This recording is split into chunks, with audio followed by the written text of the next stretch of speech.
Good evening and welcome to Daily Red Devil for all of your latest Manchester United transfer news and talk. And as always, we're back with another massive show to bring you guys this evening. But before we jump into that, please do smash a like on the video and please do subscribe to the channel if you are new. So on the show tonight, we are going to be talking a little bit about the takeover. Fabrizio Romano has been tweeting in the last couple of hours about that, so we're going to jump into that. We're also going to be talking about what's next for Jadon Sancho. There are more stories talking about Jadon Sancho's exit from Manchester United. Of course, we will cover that.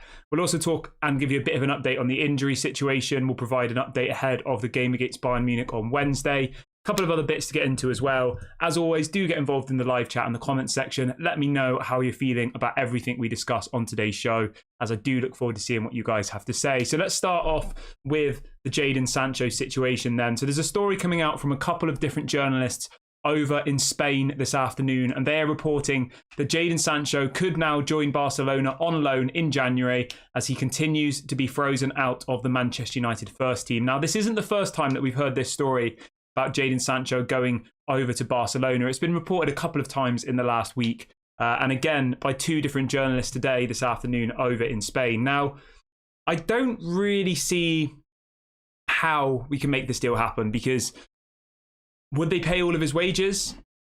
I don't know. It's a difficult one to get my head around. I think it's believable in the sense that we know that Barcelona have the kind of money that would be required in order to pay Jadon Sancho. I'm just having a look at their wages now. What the? Frankie de Jong at Barcelona is on €721,000 per week. That is absolutely mad. Lewandowski's on 400,000, Gundogan's on 3. I mean, if they're paying Frankie de Jong 700,000 plus euros a week, I'm sure they could cover Jadon Sancho's salary, which is around 350. So yeah, maybe it is believable. We know obviously there is wage restrictions though over in La Liga, so I don't really understand how they'd be able to register him if it was going to be for 350 grand a week. That's the bit that doesn't really make too much sense for me. I think generally it could happen, you know, him going to Barcelona, he'd probably do quite well there. Obviously, the pace of the La Liga is completely different. I reckon he would probably suit La Liga very well. If we can make this happen, I would 100% do it. I think if Jadon Sancho to Barcelona is a genuine option, I think it's one that we should definitely be exploring, maybe with a loan with an obligation to buy in the summer. Remember, the thing with Jadon, right, is he's only 23 years of age, so it's easy for us to say get rid of him and all the rest of it. But in hindsight, he could go over to Barcelona, right? And he still has probably 10 years left in him. Literally, he's nowhere near even near his prime years yet. The prime's usually what, 26 to 30. He's only 23. I think it would be a good move for him. I think he does have to go now. But the one thing I did want to bring into the chat really, really quickly to get you guys' opinions on is this. Now, obviously, you know I'm 100% Erik ten Hag in. I want him to stay. I think even if we lose to Bayern and Burnley, my stance isn't going to change. I want Erik ten Hag to stay as the Manchester United manager. My stance is I want the Glazers to go. If the Glazers go, proper owners come in, proper directors of football, proper scouts, and in 2 or 3 years we're still not playing good football, then I would say definitely get rid of Erik ten Hag. But until that happens, all of my anger and frustration is aimed at the Glazers, the CEO, John Murtaugh, Richard Arnold, all of those people who are running the circus. Now, the question I have to ask you is there a potential world where if Erik ten Hag did get sacked, now, again, I don't want him to get sacked before people take this out of context, does another manager come in and maybe Jadon Sancho gets his chance? That obviously is a possibility, isn't there? There is obviously that chance that could happen as well. I don't think Manchester United will sack Erik ten Hag, though, personally. I talked about this on a video this morning, and I worked out that to sack him, they'd have to pay him £18 million in compensation, because that's how much the rest of his contract is. He's on £9 million a year, Erik ten Hag. He's got 2 years left on his deal, £18 million to sack him. Now, apparently, Fabrizio Romano was saying earlier on this afternoon that apparently De Zerbi has a release clause in the summer. Now, we're not sure how much that release clause is worth, but Fabrizio was talking about this on a video earlier on today, that apparently De Zerbi has a release clause which will be available in the summer. Now, I don't know. If, say, the summer comes around and we're like 1 point off relegation and it's been an awful season, maybe at that point, you could start having that conversation potentially, but I just don't think that it's the solution for me personally. But I want you guys to let me know what you think should happen with Jadon Sancho. Do you think a move to Barcelona would be a good bit of business? Do you think we should keep him here? Yeah, Richie says Ineos will be the new owners soon. Wait and see. We will be talking about the takeover in a minute, but for now, let me know in the comment section, everybody, what would you do with Jadon Sancho? If this Barcelona deal was to come to fruition, how much do you think would be a fair deal to get this one over the line? Do you think they should cover all of his wages? Would you let him go for half the wages? Let me know what your thoughts are in the comment section below. I always do like to see what you guys have to say on all topics Manchester United. Right, let's move over to this story from Fabrizio Romano. So Fabrizio put out a tweet earlier on today, and he says the following. It was via the Court Offside. I think it's a Twitter profile. Yeah, Court Offside. So Fabrizio said the following. Things relating to the Manchester United takeover are still happening behind the scenes.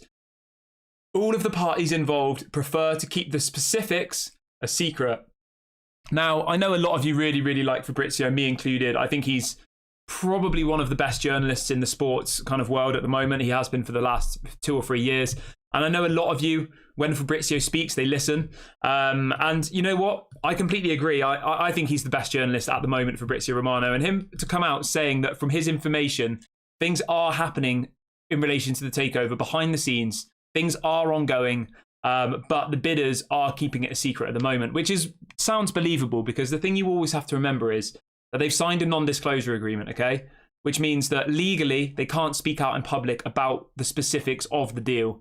Now, we could have heard from somebody else, you know, we heard from The Sun, was it a couple of weeks ago, from the Daily Mirror, like all of these trash journalists saying, oh, the takeover's off, they're not selling, blah, blah, blah. And everybody was kind of sat here saying, what a load of rubbish. It's a load of crap.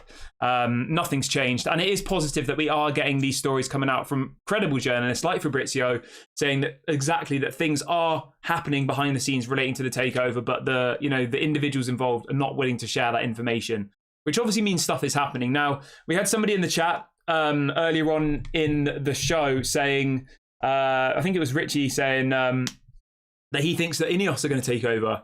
I mean, that is a possibility. At this moment in time, I have no idea what's going to happen. Obviously, you know my stance on this channel is that I want the Glazers gone and I want Sheikh Jassim to take over. My reasons for that are because he'll clear the debt, because I think he'll give us the best possibility to succeed in the future.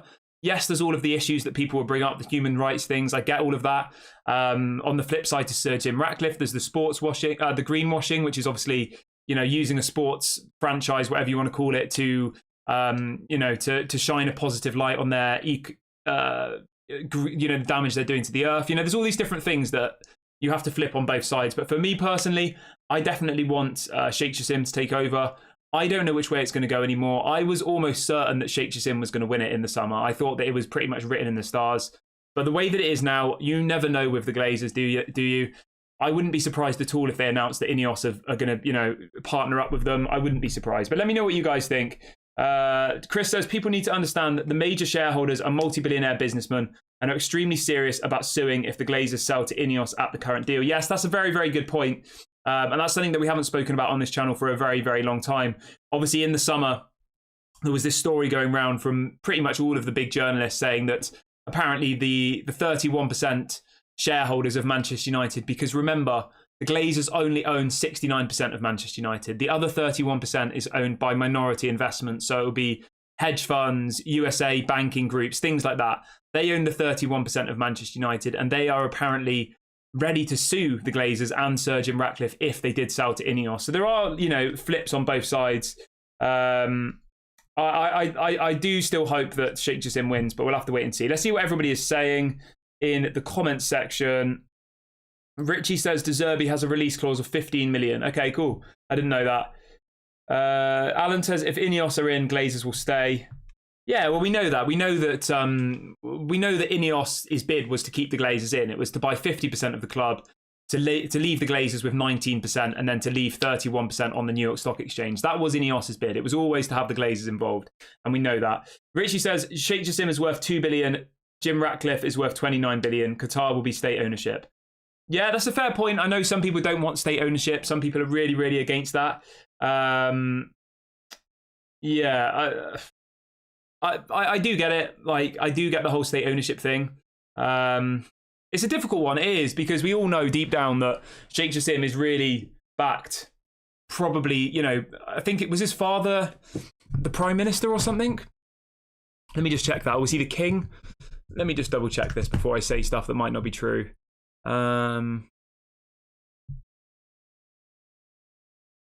Let me have a look. Well, I know that Sheikh Jassim's father is very, very popular. Was he the? Let me have a look. If anybody knows, yeah, so he was the emir of Qatar, which I think is kind of the equivalent of a king, the male monarch, holder of high-ranking military, blah blah blah. Yeah, so he was very, very high up in the kind of Qatar setup. So he is a very, very important person, isn't he? Let's see what other people are saying. He's the minister's son. There you go. That's correct. I didn't want to say it and then it'd be wrong, and then people say, yes, he was the emir from 1995 to 2013. So for a very long 8 years. So it does make you think, is this going to be a state-backed bid? We don't know. Obviously, we're told that it isn't, but we'll have to wait and see what happens. Lumen says, Kieran, do you personally want a British owner or a non-British owner? I'll be honest with you, Lumen. Thank you for the question. That's a really good question. Everybody feel free to answer that in the comment section. Obviously, I am from England. I'm not particularly patriotic, if I'm honest, but do I want a British owner? I'll say this to you, okay? If Sir Jim Ratcliffe's bid was the same as what Sheikh Jassim was offering, 100% of the club, clear all the debt, build a new stadium, invest in infrastructure, invest in the team, all the rest of it, a positive, new, fresh start, I would 100% go with Sir Jim Ratcliffe. And I'll give you my reasons for that now. And it's not to do with his passport before people say, oh, it's not because of that. It's because I really, really respect how Sir Jim Ratcliffe has created his empire. He's obviously born in Manchester, which again doesn't really make a massive difference to me personally. But the fact that he's literally come from nothing, he isn't somebody who's been given the silver spoon. So if people don't know what that means, is he's not come from money, okay? He's built an empire off the back of nothing. And for me, I really, really respect that. Whereas Sheikh Jassim, I don't really know much about him other than that his father was the emir, which is like a really high up person in Qatar, which to me he's just somebody with lots of money that's probably been inherited through generational wealth. So if it was a case of which one would you pick based on what they've achieved in their lives, I would go with Sir Jim Ratcliffe. But obviously, based on the what I think is best for Manchester United, obviously it has to be Sheikh Jassim at this point. So I hope that answers your question. I want Sheikh Jassim to be the owner. That's what I want, but only because of what he's offering for Manchester United. He's offering a better deal for Manchester United than what Sir Jim Ratcliffe is. And it's as black and white as that. It has nothing to do with his passport. It has nothing to do with he's British and the other person isn't. Like, I don't see things like that. Yeah. But let me know what you guys think. Let me know what your thoughts are. Would you like Sheikh Jassim? Would you like Sir Jim Ratcliffe? Let me know what your thoughts are. Let's see what everybody's saying in the comments section really, really quickly. Simon says Sheikh Jassim is the saviour. No one else can save us. I do agree with you, to be honest, mate. Hellboy says anyone with lots of money, IMO. Okay, Groovemaster says, Kieran, I want Erik ten Hag to stay, but that Ajax form, which got him in the spotlight, has been bettered by others, i.e. Arteta, who was obviously watching, hence Timber and him going for Martinez. Yeah, I agree with you. Someone else says we need an owner with a lot of money. Yep. Somebody says Sheikh Jassim is worth 370 billion. I'm not sure about that one, but I can fact check it. Let's have a look for you. I'm pretty sure he's not worth 370 billion. So it says that his net worth... so his family's net worth is 275 billion. Sheikh Jassim's personal wealth is estimated around 1.5 billion. So within his family, there's a hell of a lot of money. Obviously, his father, all the rest of it. But him personally, he doesn't have a lot of money. But I mean, if his father has 275 billion, I'm sure that it'll be his father who's giving him the money to buy the club. And does that really matter? Is that state ownership? He's not the emir of Qatar anymore. He retired in 2013. So he's now just a very rich person who lives in Qatar and used to be high up in the kind of political system there. So I think there is a difference in that. But let me know what you think. Everyone who's just joined in the last couple of minutes, please do go and smash a like on the video. Please do subscribe to the channel if you are new. We're less than 20 subscribers away from 18,700. So please do go and subscribe if you haven't already. Let's see what people are saying. So Irvin says full sale only. Yes, 100%. Mila says, when can we see good and beautiful game by Manchester United? It has been too long and too much money spent to just see one good game without dramas. I'll be very honest with you, right? People can say what they want and say, I don't remember the last time I saw a 90-minute game of Manchester United that fully entertained me. Like, it was probably 6-7 months ago, maybe longer. I mean, most of the results last season, I don't want to say were fluke, but we played okay in points of games, but I don't remember the last time we went out and completely dominated a side and completely brushed them aside. Maybe against Nottingham Forest in the League Cup, was it? I think we dominated them, but generally, I can't really remember. There was a lot of moments of magic. There was a lot of, counter-attacking goals. There was a lot of goals against play and all the rest of it. But generally, I don't remember the last time I watched a game of football and I sat there thinking, we have absolutely destroyed them. Like, I can't remember that happening. So I do agree with you. It is frustrating. Let's see what people are saying. Daz says currently they are worth over 300 billion. Malp says other clubs are state-owned, but that's okay. Yeah, that's what I mean. It's double standards. Like, if you're a Manchester United fan and you don't want state ownership, obviously that's completely fine. That's up to you. But for rival fans to say it's not fair for Manchester United to have state ownership, like, the ship has already sailed. You've got Newcastle, you've got Man City. There are other clubs around PSG. There's plenty of clubs around the world who already have state ownership. So I think the ship has sailed a little bit to be on the kind of morale high horse if you're a rival fan to say, well, you're not allowed it, but we are. Like, it's a bit childish, isn't it? Mila says 4-1 when we beat Chelsea, but they were in the mud. Yeah, fair enough. Malp says we're so boring to watch, not entertaining at all. Yeah, I completely agree with you. And you know what, right? To be completely transparent with you, my goal or my wish for Manchester United this season was to play attacking football and to play football that entertained me, because last season I don't think we did that. So of course I want us to win games, of course I want us to win trophies and all the rest of it, but I didn't really think that this season was that season for those types of goals. I didn't think we were going to win the Champions League, for example, or the Premier League. I wanted to just see that we were moving in the right direction. I wanted to see that the team was starting to play the type of football that Erik ten Hag envisaged. Okay. And that's my main goal for the season. We obviously haven't seen it so far yet. We saw it for 10 minutes against Brighton, and then it got completely nullified, and we looked terrible for the rest of the game. I want to see matches where for 90 minutes, you come away and you say, you know what? We played really, really well. Whether we win or lose, maybe the other team get a dodgy goal. Things do happen like that in football, but that's what I want. I want to watch Manchester United and think, you know what? We're playing really, really well. And that's all I really ask for at the moment. Tony says, hi, Kieran. I'm really enjoying your channel, and at the moment, and I'm 71, I may be one of your oldest fans, and I hope you don't mind making a suggestion to make your performance even better. See my next post. Yeah, of course, any suggestions are always appreciated, so yeah, get involved. Let's see what other people are saying. Amy says Rashford has been nowhere since his new contract. I do agree with you, I do, but at the same time, at the moment, it seems like Rashford is the only one who seems to be able to score a goal. I know he's only scored one goal this season, but he doesn't pass to anybody. So it's pretty much Rashford or nothing, isn't it?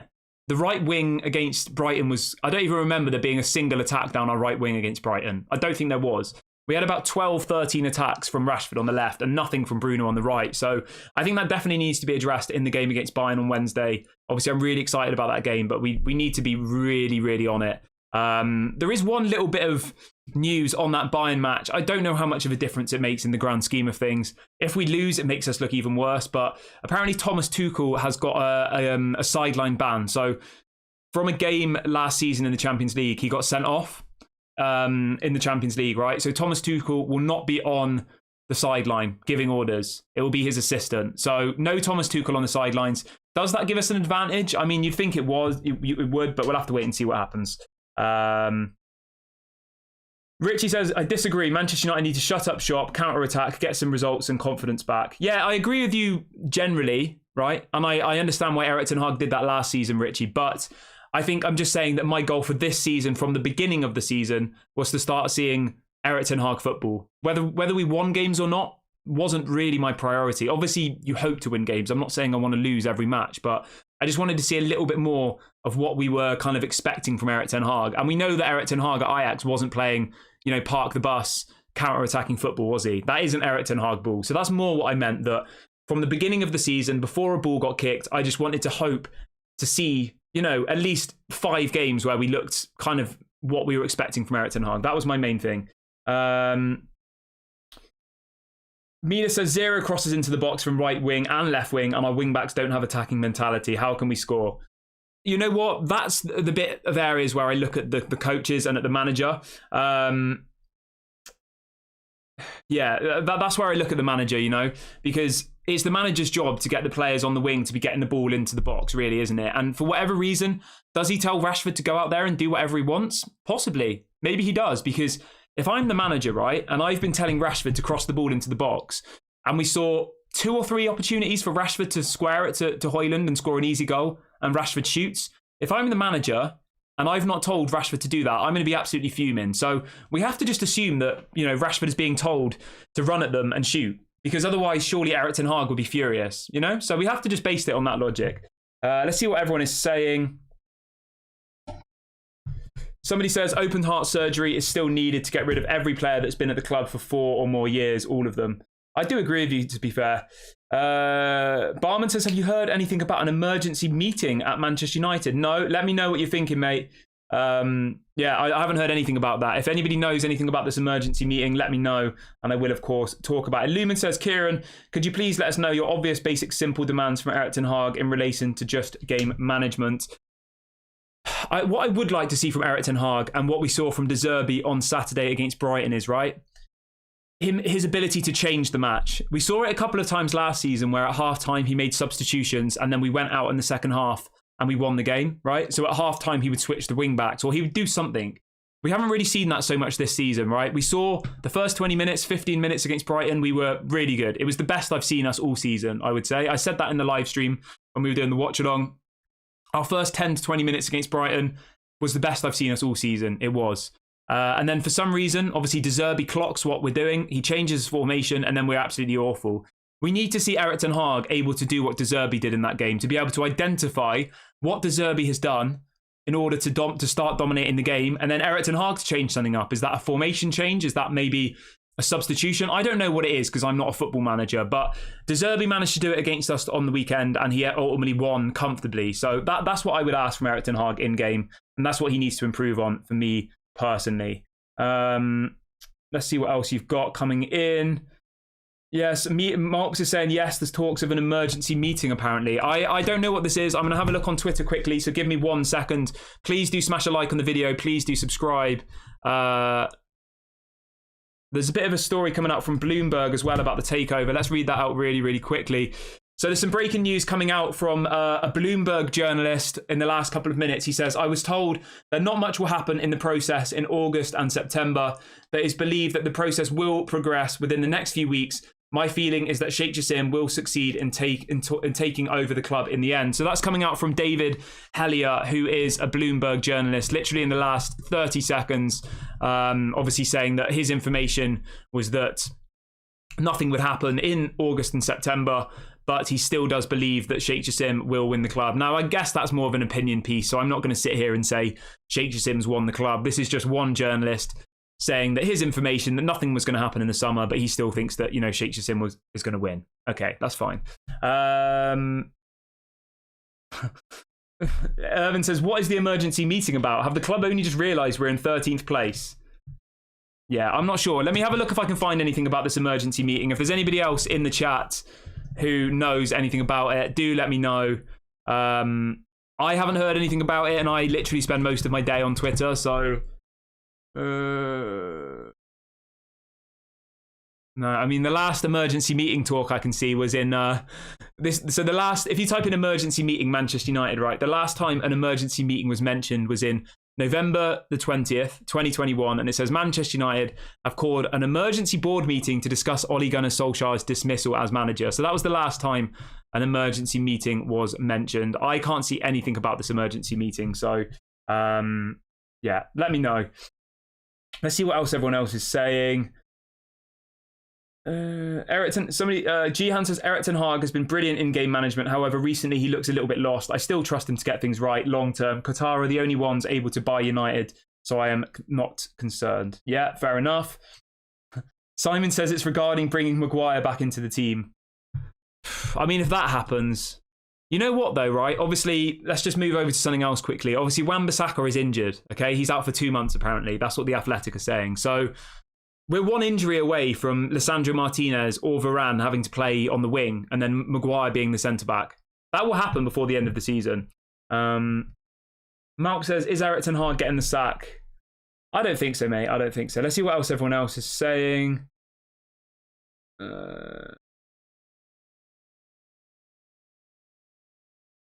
Fred says, Erik ten Hag has to start changing his selections to bring the fans back on board.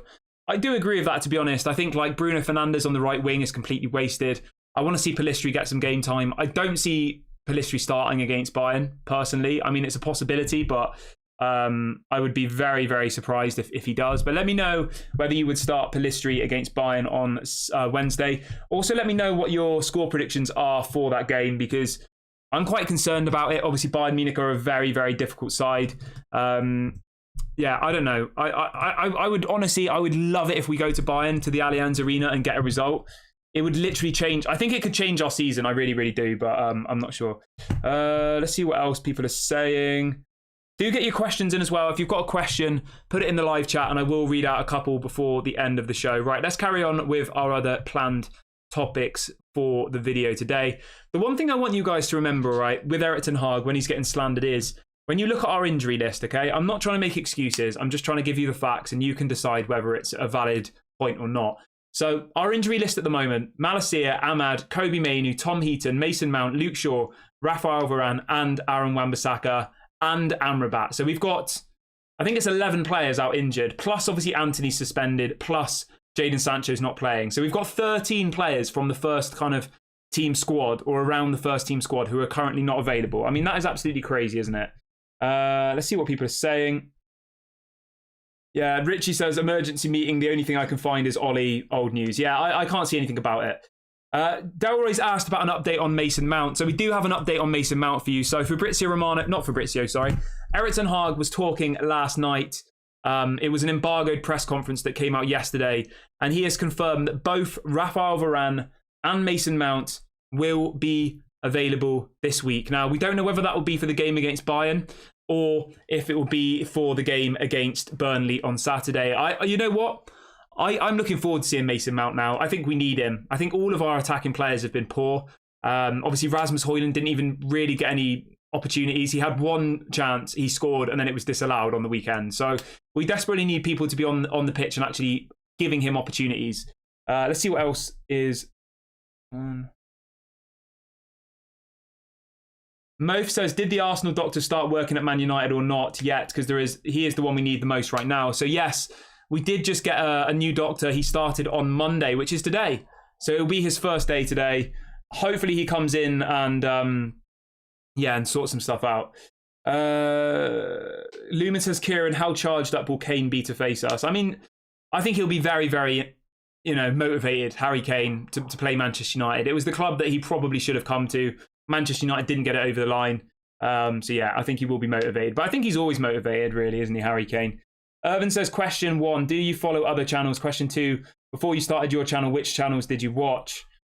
So I would say originally, like historically, I always used to watch, what's it called? Stretford Paddock. I used to watch them quite a lot. Not for a while.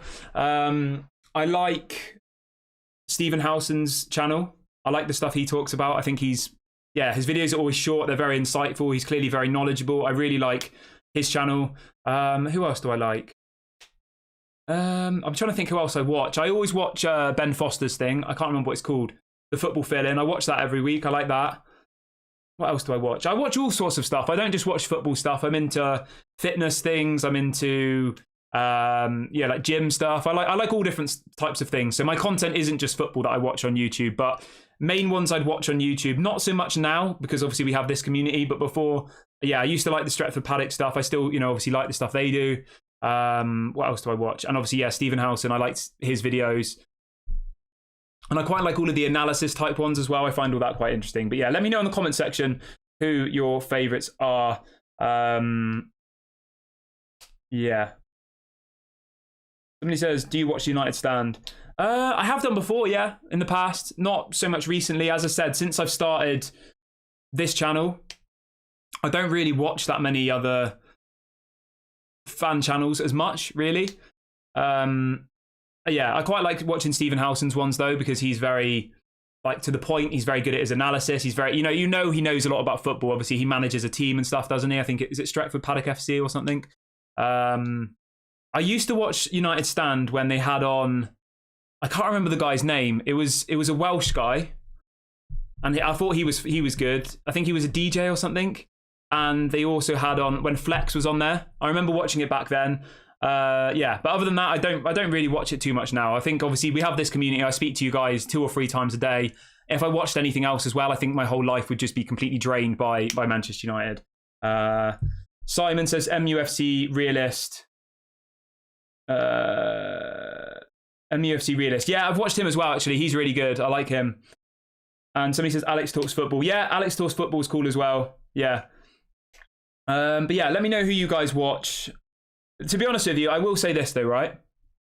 I rate every single Manchester United fan channel. Anybody who does this and has the confidence to sit in front of a camera and talk to people, I have the utmost respect, because for me personally, I've said this to you guys many, many times before. Anybody who is new here will not know this, but I came up with the idea of doing this about 2 or 3 years ago, right? I made the channel URL and I was too nervous, too anxious, whatever you want to call it, to start doing the videos. It took me literally 2 or 3 years to have the confidence to start doing it. So I have literally respect for every single creator out there who has the confidence to get in front of a camera, to talk to so many people, because it is hard. It really, really is. I've got friends who I've asked to come on the show who support United, and they're like, no, I'm too scared. Like, you know, what if people say things about me and all the rest of it? Because you're putting yourself in front of, I mean, there's 750 people watching me, right? I know that's not that much in comparison to other channels, but imagine you speaking to 750 people in a room. Like, that's crazy. That literally makes me feel anxious just thinking about it. So every single one of the channels that does stuff, I have the utmost respect for them.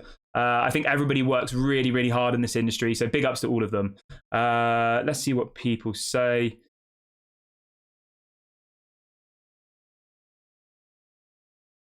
Lumen says, Kieran, how honest are you with your channel? I don't know what your context is there, mate. Somebody says Saeed TV. Yeah, I've watched him a couple of times. I watched the Football Terrace, is it, a couple of times as well. I quite like that one because they obviously get other people on who aren't Manchester United fans. To be honest with you, I rate all of them. Every single channel, I think, are doing an amazing job. I respect every single one of them. All I try and do here is spread positivity. You know, I like all of them.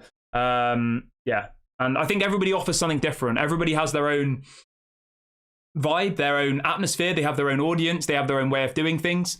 And I think at the end of the day, it's a saturated market, but I think there's enough people out there for everybody. And I think, like, at the end of the day, you guys are watching this because you like the way I talk about Manchester United. I'm not sat here dancing. I'm not singing. I'm not performing for you.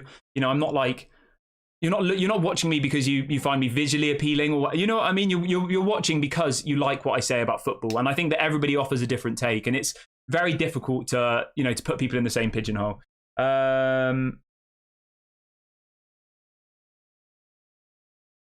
Richie says Webby and O'Neill, no bullshit or clickbait. Yeah, they're really good actually as well.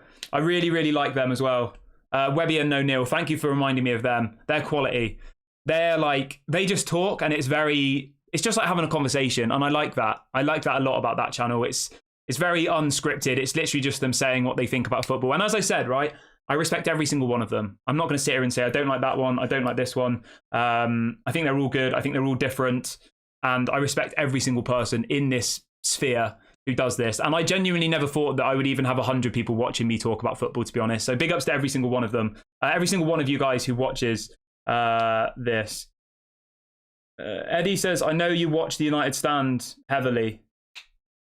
I just said then, mate, my friend, I don't particularly watch that much of any channel anymore because I do this. I have my own channel, which I talk to you guys about. I've said that I have watched the United Stand. Yeah, I watched it. I can't remember when I heavily watched it, but probably like 2 or 3 years ago. I watched it a lot when they had, like I said, the Welsh guy on it. And I think there was an Irish guy who had kind of like a beard, like a little, when they did like the fan forum type ones. And when Flex was on it and all the rest of it. I used to watch it, yeah, like back then. But I don't not watch it because I don't like it. I just watch other things now. I watch quite a lot of, like, as I said, gym videos, fitness videos, like interviews with people, podcasts. Like, I like all sorts of stuff. I don't just like football. Lumen says, no, I'm watching you because you're cute.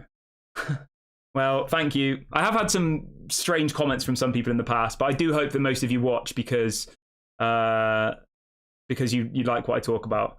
What have we got? Chris says, keep doing what you do, it works. And you know what? Just to say, big ups to every single one of you who do watch the show regularly. Somebody says, United Peoples, do you watch? You know what, right? I actually don't watch that one at all. Now, this is nothing personal against them.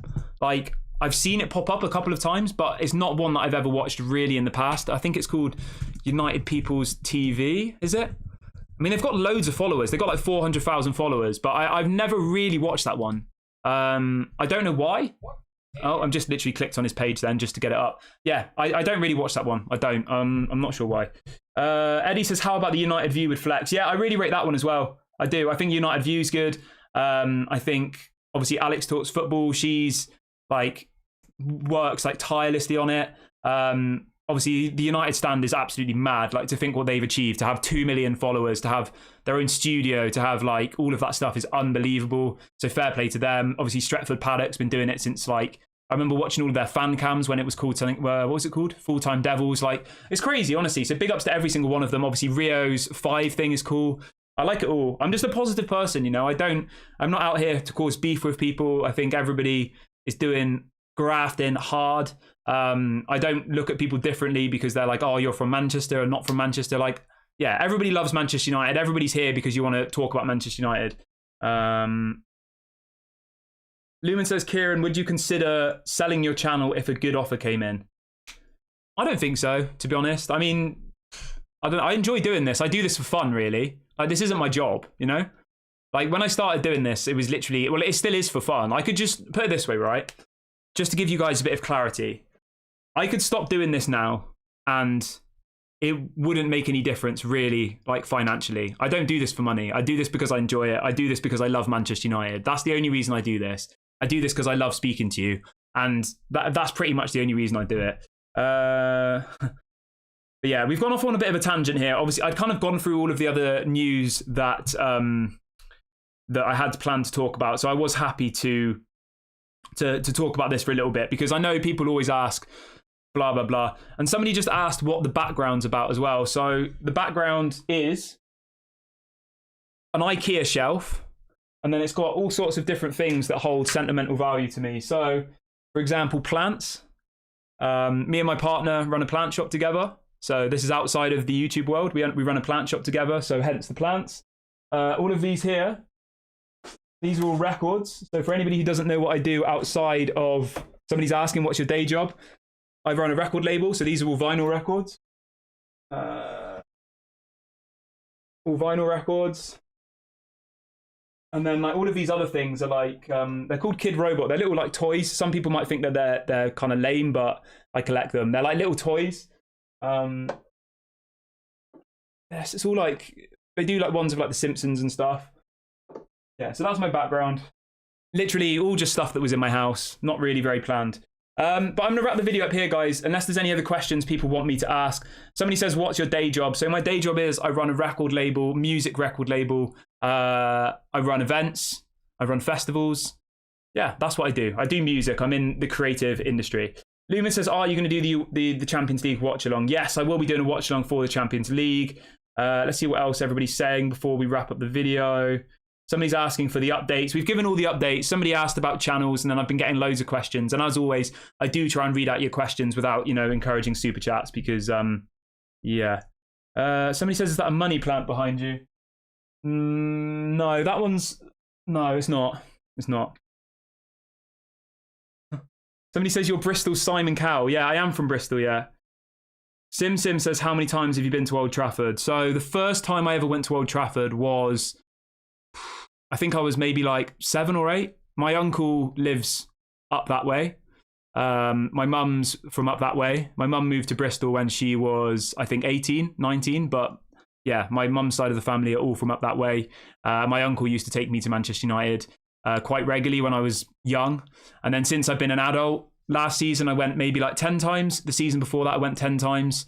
Went to Champions League games, went to probably 5 or 6 Premier League games, Europa League games, all the rest of it.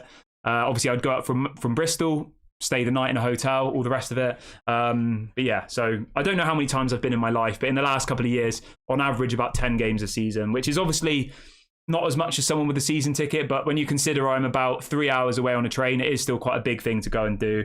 Tommy says, what's it like running a record label, dude? Good for you, man. Yeah, it's wicked. I love it. I love it. I've been doing it for 8 years. I love it. I do. Yeah. I'm going to wrap the video up there, guys. Thanks to everybody. Obviously, the last 20 minutes has been pretty much me talking about personal stuff, which I know some of you like, some of you don't like. If you're just here for football, you're probably thinking, why the hell is this guy talking about what channels he likes? I get it, but I do try and be as transparent as possible with you. People have asked me what I watch, what the background's about, what's the significance to it. So I've tried to answer all your questions today. yeah, I hope you guys appreciate that. And if you don't, then obviously this is the first time we've ever really done this. So it's more of a Q&A. I know some of you guys wanted me to do this a while ago, so I've done it. I've done a bit of a Q&A. Let's end on that. Thank you so much to everyone who's joined us this evening. Please do smash a like on the video. Please do subscribe to the channel if you're new. This has been Daily Red Devil. I've been Kieran, and I'll catch you guys later.